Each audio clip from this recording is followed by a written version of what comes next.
Well, the fierce gun battles are raising concerns about the conditions in which soldiers are authorised to open fire. The government has designated some areas as live fire zones, and that means that the army and police are allowed to use live ammunition under certain conditions. We want to talk more about these live fire zones. Phil Robertson is the Deputy Director for Human Rights Watch in Asia and joins me now by phone from New York. Phil, good to have you with us. So first of all, what are your primary concerns about this situation from a human rights standpoint?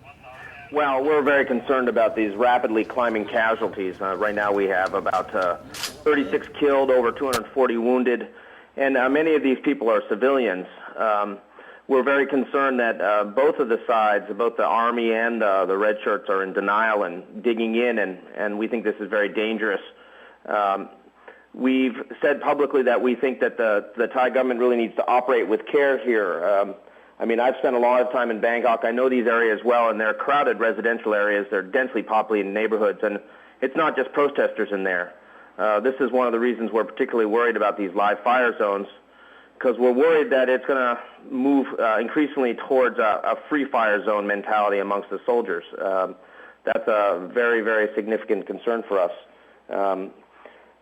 So we are calling on the government to really abide by the UN principles on use of force and firearms, really ensure that they use the minimum force needed in this situation. And we're also calling on the militants within the Red Shirts to cease and desist using violence and step back. Well, the forces say, Phil, that the reason that they set up these zones in the first place was to protect the public, and that if there was to be indiscriminate shooting, then the death toll already would be vastly higher. Do you see the validity of that argument? Well, so far it doesn't look like it's working because there are way too many civilians getting killed and injured in these situations here.